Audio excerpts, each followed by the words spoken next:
Alright guys, so, up next, Megan McCarthy's, hello, Megan McCarthy's Arts and Hooves Day, yeah, Valentine's Day episode. Before we begin, I do want a little bit of a knot tying thing that I have to do, because I said in the last episode. So, again, five or four episodes every single day, up until Saturday. There might be times where I have to do 6 or 7 episodes, 6, 7, maybe just 3 episodes a day, but that's just because I had to, speed along the process of getting episodes out quicker and quicker.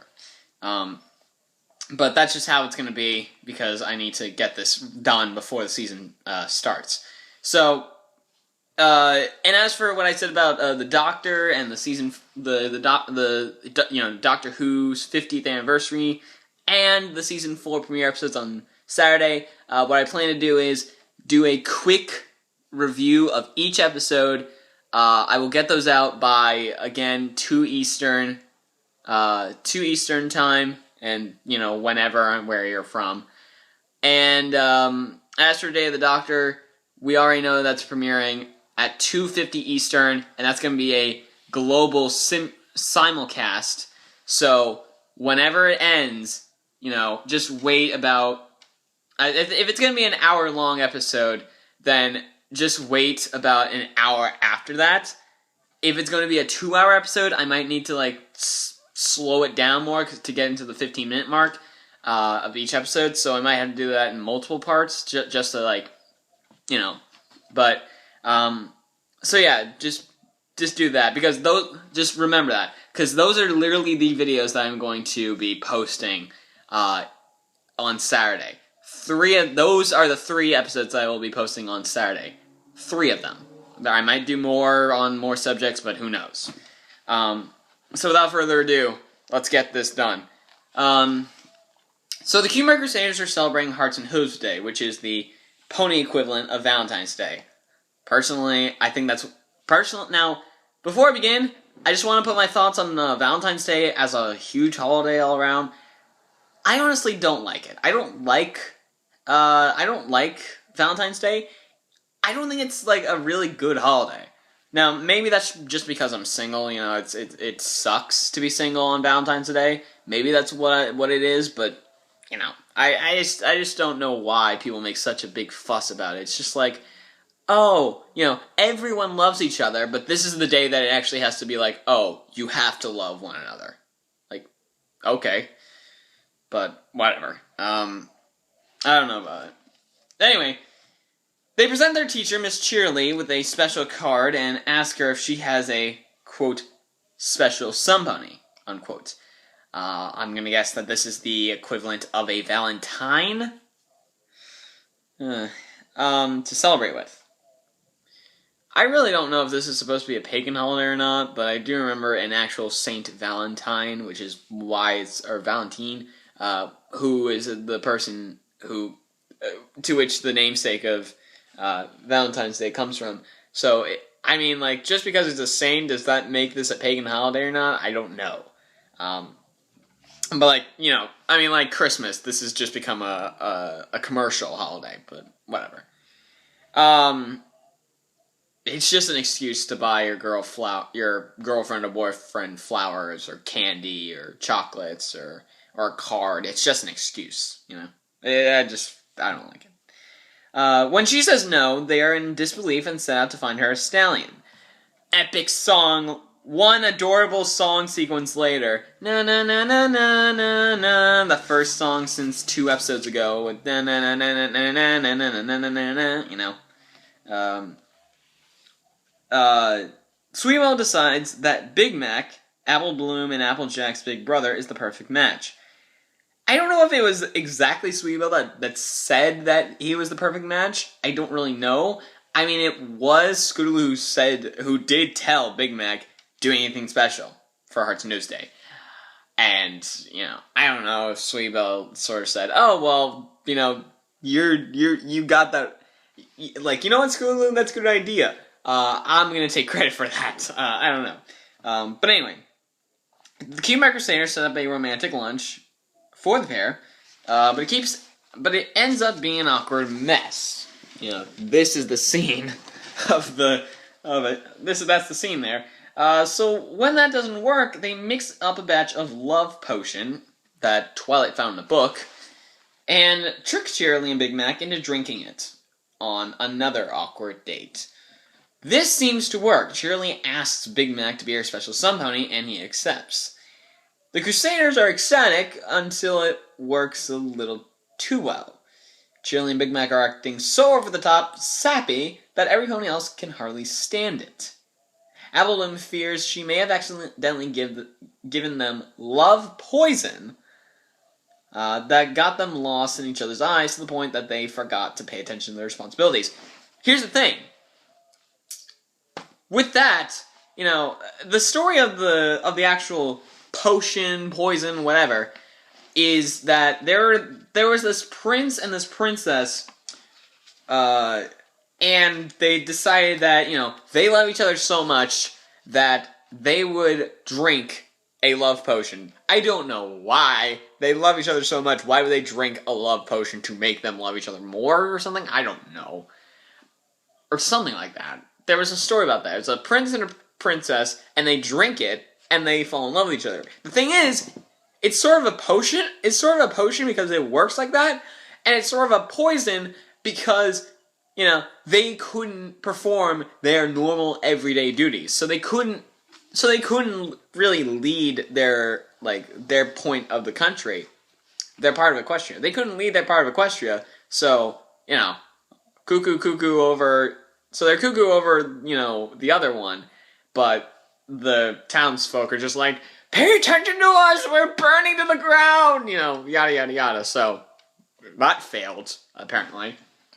Now I'm thinking, with this, it's just like, hungry and untaught ponies are going to be roaming the streets just being like, what's an apple? And, what's an apple? They're going to be like, what's an apple? And what school? How? Blah, blah, blah, blah. They're just going to be illiterate, That's the worst case scenario, Everyone's hungry. Everyone can't basically speak in proper language, whatnot. So, yeah, it's bad, but it just is the worst case scenario. That probably won't happen, but it would be hilarious. So, Avalon is like, oh no, drunken giraffe, what are we gonna do? Then freaking Sweeble just says that there's an antidote, and she's like, well, why didn't you say so? Anyway, the antidote is to keep the two from looking into each other's eyes for a full hour. That's gonna be a problem, right? That's gonna be a problem, right? That won't be a problem. I mean, how many of you guys have been away from someone that you've loved for more than an hour? Anyone? Anyway, the three fillies tell Cheerilee and Big Mac they must spend the day preparing for their wedding. The first time that's actually, a thing. The first time we actually know that pairing, is, the first time that wedding is basically an actual word in the show. And in the hopes that it will buy them some time. So, Big Mac's out finding a ring, Cheerilee's getting dressed at Carousel Boutique, and, Scootaloo and Sweeble are basically, Scootaloo's going back and forth, Sweeble's making sure Cheerilee's occupied, Appleton's making sure her brother's occupied, so, yeah. And they gotta do that for an entire hour. And Cheerilee and Big Mac, what? Oh, no. I'm sorry. They managed to keep the two apart for the whole hour, though it does come very, very close to not working. See, so Big Mac's just jumping. He jumps into a hole, into a deep, deep ditch, and Cheerilee is barricaded in the shop. So, he's bouncing out of the ring store. She's barricaded in Carousel. He falls in the hole. He yells for her. She busts out of the barricade, booms out of the store, and runs. She runs. She knocks down Apple Bloom and Sweetie Belle and Scootaloo. And just barely, Before they can look at each other, an hour passes. The full hour has passed, and they just, boom! Both of them get knocked into the ditch. And the antidote worked. And Cheerily and Big Mac snap out of their romance trance. Nice rhyme there. The Crusaders admit what happened to Cheerily and learn a valuable lesson. And as Sweetbell puts it, it's up to every pony to choose that very special sun pony for themselves. Meaning, kids, don't play matchmaker. Don't. Anyway, they do get punished. They have to do all of Big Mac's chores. And then the episode ends on the little bit of a cliffhanger saying, like, a what if. Wait a second, did the spell actually work? Because they're still faking to be a thing in front of them. I guess they're best friends now, so that's cool. Anyway, that's the episode. I honestly like that episode. Going through the past... How long has it been? How long has it been? I have to know.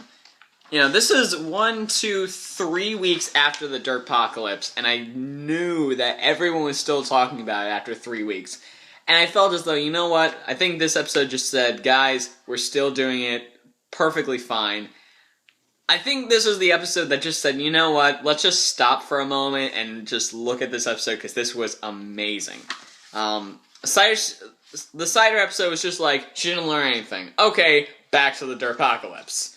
Read and Weep was like, oh, hey, we got this new thing called Daring Do. Back to the Dirtpocalypse. This episode was just like, Big Mac and Cheerleader couple! Screw the Dirtpocalypse. So yeah, I like this episode. It was fun and enjoyable. The song was amazing. I loved that song. It was hilarious. I think the one line that I really liked, I'm not going to say the jelly guy, I'm going to say the doctor being called too splashy. Too splashy. The doctor is too splashy. Okay. You're just that small, guys. Don't worry. When you grow up and you go with the doctor, whenever you go with the doctor, then you'll realize that he's not all that splashy. He really isn't. You grow up, you go with the doctor, he's not going to be that splashy. So, whatever. And again, I like this episode. It was really great. I loved it. And I gotta give it a 9. A perfect 9. A 9.0 out of 10. It was fun. It was enjoyable. And I think it got a lot of people thinking, did the show actually, tease us with this little shipping thing? And I think that was pretty hilarious. So, best Valentine's Day weekend or week, whatever. I don't know if it actually was on February 14th, but best pre or post or whatever Valentine's Day ever. So, best Valentine's Day week ever. No, best Valentine's Day weekend ever. So, yeah. So that's it, guys. That's it for this episode. Up next is the episode that basically ended the Dirtpocalypse and said, guys, we gotta give them some slack here, because this episode is just amazing. Of course, as you can see, I am talking about A Friend Indeed. And, the greatest episode of Season 2. In my opinion. I think to a lot of other people. But yeah. So I'll see you guys for that episode. Later, guys.